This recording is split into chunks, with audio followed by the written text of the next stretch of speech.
Pour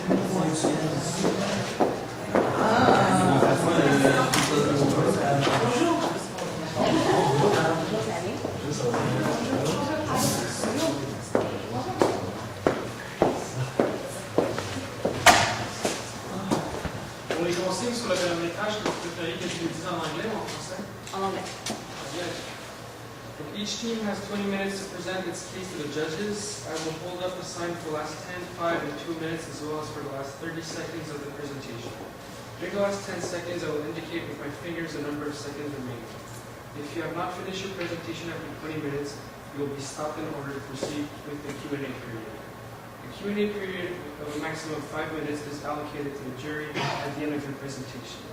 Please note that at any time you cannot say or reference the name or the location of your university. I'm also going to need the letter of your team. It's a C. C? Yeah. You can go ahead and start. Bonjour mesdames et messieurs. D'abord, je me présente, je m'appelle Gestion de Bloomberg Consulting. Voici mon coéquipier, Simon. Malheureusement, le troisième coéquipier a été arrêté sur un autre mandat, donc il n'a pas pu être présent ici aujourd'hui. Ce qu'on va faire aujourd'hui, on va commencer la présentation en français, puis ensuite on va le faire en anglais. Si jamais à la fin, vous avez des questions en français et en anglais, il n'y a pas de problème avec ça. Donc vous, en tant que 3 jeunes consultants, vous avez un mandat très important vous donné par le ministère des Transports du Québec. Donc nous, aujourd'hui, ce qu'on a essayé, c'est d'englober le problème très complexe et d'évaluer les différentes alternatives afin de voir laquelle serait la plus optimistique dans ce cas-là. So first of all, I will start off with the internal external analysis. Some will go over the current situation. They will try to analyze the root cause and the main issues of this problem, and then try to go forward with the recommendation.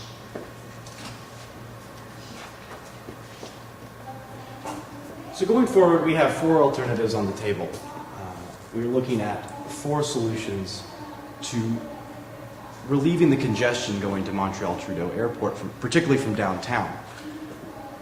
What we're looking at are mostly with 3 with high long-term investments and high sunk costs, but also a large opportunity to improve Montreal as a whole. And we have a lot of stakeholders to consider. Our key stakeholders are AMT, the Transportation Authority for commuter rails, ADM, which is the airport, travelers, the commuters, and then a number of governmental bodies and authorities that we need to consider their consideration, and who really are going to be the ones checking off on a lot of our decisions. So key field strips: who's going where, who's coming from where. We have the densely clustered area of downtown Montreal, about 32% of our travelers. We have the ex-urban surrounding Montreal area, those people who are off the island or are coming as far from Ottawa. And then we have the middle market of the greater Montreal area. Our main concern are the area residents, of the downtown area residents. There are about a third of our passengers going to Montreal-Trudeau Airport, and they represent the major contribution to congestion getting to the airport and the major contributor to traffic times and what we want to address. Our other main concern, though, are the West Island travelers. These are the other people who are spending so much time on the highway, who come into conflict with the airport travelers. And what we're seeing is, what we will see is a 27% increase by 2016 of up to 10, not $1 million, but million drivers per day going to the West Island. Compare that to the 16 million passengers a year going to the airport. So what we also want to address are actually the West Island commuters. West Island is a key segment, as it will be also paying off long beyond the 2030 time horizon, which is when we will possibly see reaching a capacity at the airport where concerns for relieving congestion at the airport is much less compared to the West Island traffic. So addressing the West Island travelers represents a much longer investment return horizon. And so we want to improve their commute as well. Now, let's think about the 2 main categories of travelers to make it the route every day. First of all, there are Montreal to West Island travelers. These are the people who live in the West Island and travel to Montreal on a daily basis. They go to work, they drop off their children at school, universities. Therefore, these are the main key segment that we need to address compared to the Montreal-Trudeau travelers. They're business, tourists, visitors to Montreal. All of them are a very poor segment. However, they do this travel maybe on a monthly, semi-annual, or an annual basis. Therefore, it is key to focus on someone who's making this travel more frequent, more often, and therefore is a bigger expense in terms of congestion and traffic jams. Therefore, we need to consider two main aspects: the daily basis travel and the rush hour. The rush hour is where the main congestion is on a daily basis, so we need to really focus on that. Now, what is the main root cause of all the main issues that we just talked to you about? First of all, there's a clear lack of efficient and easily accessible options available to the travelers. So we need to make sure that we have something which is very cost efficient. We cannot spend an enormous budget on something that is not going to pay off in the future. And we must consider two main factors. So therefore, as we mentioned in the case, it's a very big and sunk cost. Therefore, as soon as we start investing into a new project, this is not reversible, so we have to make sure that this has the least uncertainties as possible. And also, it's a limited time horizon. We are planning this till 2030. Therefore, we should make sure that this is going to be able to function for a longer term than that. And also the urban development issues. Montreal is a city that keeps growing constantly, and we need to consider the term infrastructure, subway, trains, buses, shuttles, everything. This is something that needs to be a benefit for all of us. Now, we evaluate all the four alternatives provided based on four decision criteria. First one being congestion. The traffic in Montreal is a big issue. A lot of people own cars. A lot of people try to take the public transport to let's say if they live in West Island, go back to Montreal. There's no real advantage of taking the bus versus the car because there are no reserve lanes. There's nothing on the highways which gives them an advantage. The cost. MTQ has a big budget, however, we don't want to spend the money into something that's not going to pay off. Stakeholders. We have a lot of stakeholders satisfied, airlines, airports, travelers, so we need to make sure that consider all the individual parts in this situation. And last one, urban development. So, consider the growth of every single part of the city. Now, here's our decision matrix. The four main alternatives, out of all four of them, we mainly consider both the non-dedicated shuttle and the aéro train, which is the dedicated shuttle. Since the 747 has already been implemented, it works extremely well other than the longer travel time based on the traffic. And the reserve bus lane, and if you take a look at the urban development factor, it's not really helping out anything, it's not building any new infrastructure, and it's a very high cost for the benefit that it's providing. Therefore, out of all the criteria, we think that the ideal alternative would be the non-dedicated shuttle. It's a mean of transportation that's going to be available to all the travelers, therefore not exclusively to people who are traveling from Montreal to the airport. Therefore, we are really focused on the West Island travelers in this case. Now, I want to optimize this. So not only provide an exclusive solution to one part of the customers, but make sure that we integrate all the different positive aspects for all the different alternatives into one big one. Now, we think that having a reserved bus lane is a great idea because it provides more incentive for people taking the public transportation. People will be taking the bus if they knew it was going to reduce their traffic time. So we think you should use the diamond lane aspect instead. So have a reserved lane on the highway, which is going to be reserved to buses, public transportation, and taxis, and which would be exclusively open to those means of transportation during the rush hour. Therefore, from 6 a.m. to 9 a.m., and then later on from 3 p.m. to 7 p.m. It provides more incentive for people to use public transport during those times. The 747 will highly benefit from this solution, therefore reduce travel time, and it's going to be a very high benefit to cost ratio because you're not adding an extra lane. You're making use of one extra lane and that already. So our recommendation is that by increasing connections with the downtown area to the West Island and adding a diamond lane for the public transport and taxis, we believe we will reduce congestion to the airport by 38% by 2016 in the urban development of and we will contribute on a whole to the urban development of Montreal. So our recommendation includes the diamond lane, which includes painting an extra lane and posting signs enforcing the rules for rush hour 6 to 9 a.m., 3 to 7 p.m. And it will include public transport and taxis. These are the main forms of transportation for getting to the airport, and this directly addresses the main issue at hand, which is relieving congestion and time to getting to the airport. And the forecasts have shown that 20% of airport passengers by 2016 will be using the buses, which is a massive benefit to the whole thing. And then also the non-dedicated shuttle leading directly to the airport. It will leave from Lucien Lallier Station. It would serve the needs of a greater segment of users, particularly the West Islanders moving from downtown to the West Island, but stopping off in Dorval to allow them to get to the airport and helping to relieve traffic congestion as a whole. So also adding to the benefit of the diamond lane. While the diamond lane might hurt traffic a little bit, by taking away a lane from most commuters. This should help relieve that, and so therefore balance out the demand on the highway. So the non-dedicated shuttle, we are looking at two options, the Central Station or Lucien Lerrier. And in the interim, we want a dedicated shuttle from Dorval Station to the airport. And we're looking at what we have available to us is a $600 million budget from the Aero Shuttle that was committed to developing that project. And so we're considering that as a similar budget for this very similar project, but will likely cost us 20 to 30% less of what that would cost us developing a station, building our own trains and tracks.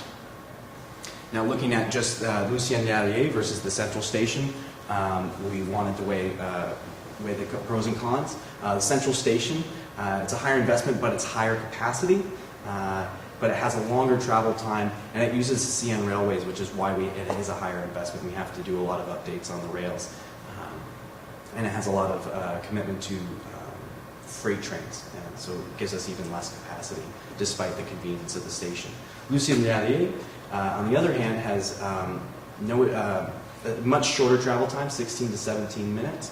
The upgrades are a little bit more necessary for the actual station, but the improvements of the rails are much less than it would cost to go to Central Station. Also, within the region, there's an economic development plan looking to boost the retail prices and boost the neighborhoods around Lucien Lerrier, and this has been seen as a major contributor to the economic development of that area. And so that we think this is a real positive benefit for choosing this station, Lucien Lerrier, and we'll also get a number of our stakeholders on board. Now, why incur such high costs when we could be just looking at the bus lane? What we're looking at is most likely for all of these railway plans, these are replaced on a suspension basis rather than a failure basis. They will need to be replaced as we go on. So these are probably just pushing ahead updates that need to happen anyways. So these are possibly absorbing costs that would be incurred in the near future as it is. And so we think that this cost may be inflated due to not considering the future costs that are already going to be taken in, updating these rails as they are. Also, the AMT is looking at growth of 70% by West Island travelers using the commuter rail that we will, the increased frequency of the commuter rail that we will be inputting by 2026. So this just goes to show that we will be guaranteeing West Island travelers to be using these increased capacity in the railway. Also, the urban development is really positive. The real estate appreciation about 12% in similar projects in various countries. And then we're responding to growing environmental concerns. We're not adding a whole new rail, which means noise pollution and construction pollution as we build those railways and new stations. So the diamond lane, again, the requirements are really simple. We paint a diamond lane, post signs with rush hour times, replace ticket machines on the buses, addressing some other concerns that they would express, allowing them to insert bills rather than just coins, which will help improve the usage of the buses, and then build small shelters. It's really cold here in the winter, so we want to take care of it. And again, the benefits, rush hour congestion relief. This 747 shuttle has shown a lot of success already, and we'll just be building on that. Again, 20% of passengers using Montreal Trudeau will be using these bus systems, and compared to the Aero Shuttle was only showing about 10%. So just to show the low cost to benefit use of the Diamond Lane. And then also we believe by allowing taxis to use the Diamond Lane, we'll garner support from those stakeholders, and we won't run into issues with possible unions and things like that by allowing them to also gain benefit of using the Diamond Lane. Now, for financial feasibility, we have a very simple breakdown using the congestion costs of about $1 billion a year, which was measured in 2004. That's likely going up, varying depending on oil prices, varying depending on pollution prices, and depending on general traffic. We also have an estimated fixed cost for the shuttle improvements, again, down from our $600 million budget for the Aero Shuttle, which is about $420 to $480 million estimated. And then the Diamond Lane, much smaller, $25 to $30 million. And these are fixed costs, one-time costs. And we're hoping to be paying these off by 2030, which is the possibility of reaching the capacity at the airport. And so by 2016, we have some benefits measured out. Using the reduction of 10% of motorized comings and goings from the shuttle, we have a savings of about $100 million from the congestion costs. Reduction of 20% of vehicle users using the bus lanes, reduction of about $200 million in the congestion costs, and then reduction by about, say, half of the West Island travelers using the commuter lanes by 2016, about $80 million. What you see is by 2016 an annual savings of $380 million off of the $1 billion a year congestion prices. Or if you want to look at it another way, 38% of whatever the congestion costs will be at that time.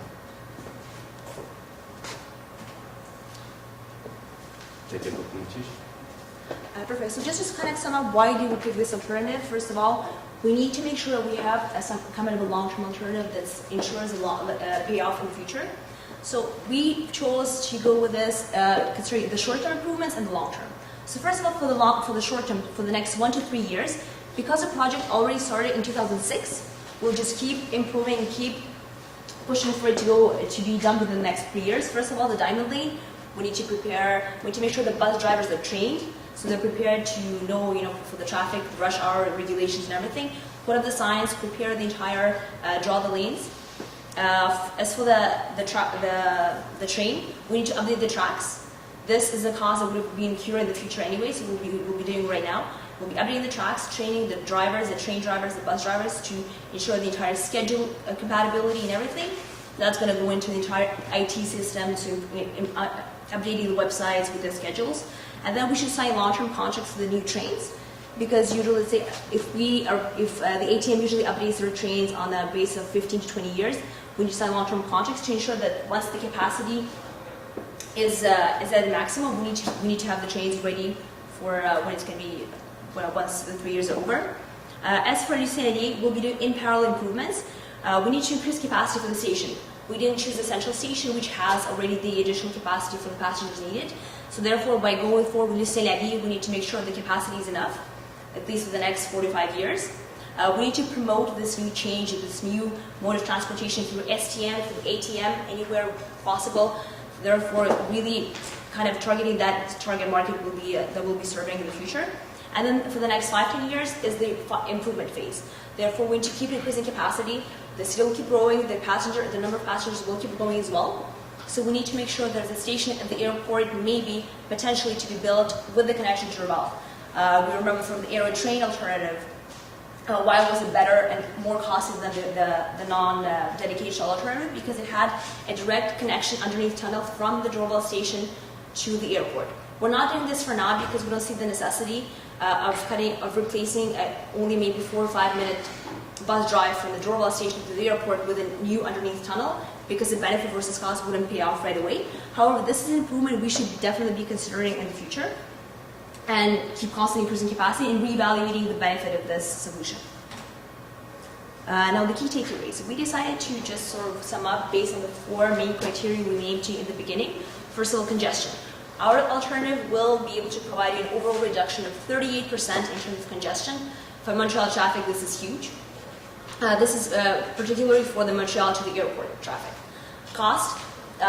This alternative requires less funds than needed for the aerotrain option. Therefore, a conservative estimate and the benefits versus costs are again higher.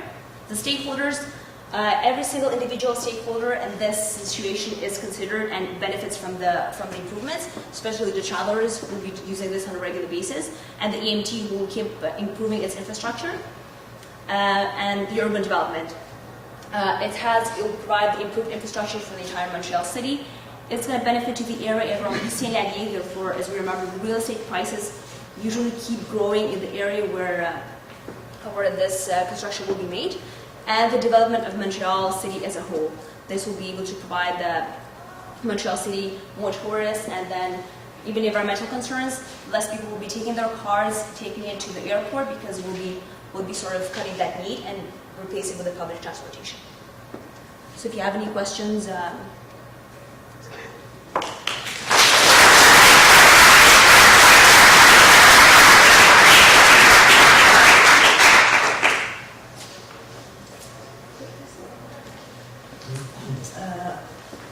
sorry, I think the 38% comes from where? It comes from a combined number of reduction projections. It comes from the 10% would come from the shuttle, which is similar to the Aero shuttle projections for 2016. The 20% comes from the Diamond Lane, giving a dedicated lane to the buses. And the 8% is the increased, the reduction from West Island travelers. And that comes from the West Island travelers using the increased frequency on the commuter rails. The 20% was for a dedicated lane, not for the Diamond Lane. That same thing. It's the same thing, yes. I'll try in English. Avant, You can ask her if she can Est-ce translate. en français. Est-ce que j'ai bien compris que vous alliez faire les deux projets? Donc, premièrement, vous avez le projet de train. Vous allez faire avoir une connexion à Dorval. Vous alliez regarder à moyen terme s'il y avait lieu de faire un tunnel entre Dorval et Trudeau. Mais vous ne le feriez pas au début. Non, parce qu'on pense qu'en termes de bénéfices, en ce moment, c'est pas nécessairement rentable. Donc, on a les autobus qui amènent de la gare d'Orval jusqu'à l'aéroport. J'ai deux questions. Non? Ouais. J'ai bien compris. J'ai vraiment deux questions. La première, c'est est-ce que vous êtes certain que c'est faisable avec le matériel roulant des trains de l'AMT actuellement de les amener en tunnel pour 1 kilomètre entre Dorval et Trudeau? Mais c'est justement pour ça qu'on s'est dit qu'à moyen temps, pour le regarder, ça dépend aussi de l'aéroport. Si l'aéroport a plus d'expansion dans l'avenir, puis si c'est pas faisable en termes d'infrastructure puis de termes de sécurité de l'aéroport, ça serait quelque chose vraiment juste à évaluer. Donc, nous, vu qu'on n'a pas assez d'informations en termes de est-ce que c'est faisable ou non, ce serait quelque chose à regarder potentiellement, tout dépendamment du niveau d'utilisateur du nouveau train. Puis tout dépendamment si l'utilisateur il demande absolument d'avoir justement le segment additionnel de la gare jusqu'à l'aéroport. Deuxième question. Vous avez donc la voie réservée. Vous la gardez une fois que vous avez fait l'examination de train, vous les gardez tous les deux à moyen et long terme. Est-ce que je comprends bien? Exact. Bon. Quand vous additionnez les potentiels de part de marché de chacun, donc je comprends que vous considérez que toutes ces améliorations-là visent des clientèles différentes parce que vous faites une addition de part de marché. Donc, vous considérez pas qu'ils vont se cannibaliser l'un l'autre. Non, par contre, puisqu'on dit que les utilisateurs qui vont prendre le train, c'est plutôt les utilisateurs du centre-ville, mettons, ceux qui peut-être, mettons, qui vont voyager plus souvent, mettons, les business travelers, qui vont nécessairement voyager peut-être une fois par 2-3 mois, qui vont préférer de prendre le train, parce que c'est un temps de voyagement beaucoup plus court, qui vont préférer de prendre le train et d'aller directement jusqu'à la gare d'Orval, puis d'aller à l'aéroport, ça va aller plus vite. Pour la 747, la voie réservée, les taxis et tout ce qui est les autobus, donc, c'est un public un peu plus différent qui va les prendre. C'est peut-être un public qui va voyager moins souvent, donc qui va préférer de prendre l'autobus parce que c'est un coût moins élevé. Puis parce que, ou soit qu'il y a quelqu'un, mettons, qui préfère prendre le taxi à la place de prendre le train, puis de prendre vraiment le temps d'aller prendre le train. Donc, c'est vraiment, nous, on vise que c'est deux publics différents là-dessus. J'en ai une autre, mais je vais laisser aller mes collègues. Non, vas-y, c'est bien ça. En fait, là, je me demandais, vous ne pensez pas que la voie réservée va amener des problèmes de congestion? En fait, si on prend une voie actuellement sur l'emprise de l'autoroute 20, on fait une voie réservée avec ça, il va y avoir une voie de moins pour les quelques 290 000 déplacements quotidiens dans cet axe-là. Donc, vous ne voyez pas de problème lié à ça? Ben, en fait, ce qu'on n'a pas eu le temps de mettre dans nos sites, c'est que nous, on pensait pour l'instant de l'ouvrir seulement pour les autobus puis les taxis. Donc, c'est quand même une partie importante des gens qui vont faire le voyagement. Par contre, après un an, réévaluer l'option de potentiellement ouvrir la voie ou mettons aux gens qui font le covoiturage, donc 2 personnes et plus par voiture. Ce que nous, on pense, c'est juste qu'on pensait le faire dès le début. C'est juste que pour la première année, ça serait un peu plus avantageux de vraiment de voir l'exception des taxis et des autobus. Par contre, pour encourager le covoiturage puis pour que les gens, mettons les collègues, prennent moins d'auto pour aller au travail, dès qu'il y a 2 personnes et plus dans la voiture, de pouvoir prendre la voie réservée, ce serait un énorme avantage pour eux. Puis de toute façon, la voie réservée, elle va être seulement pour les rush hours. Donc, en temps normal, tout le monde pourra la prendre.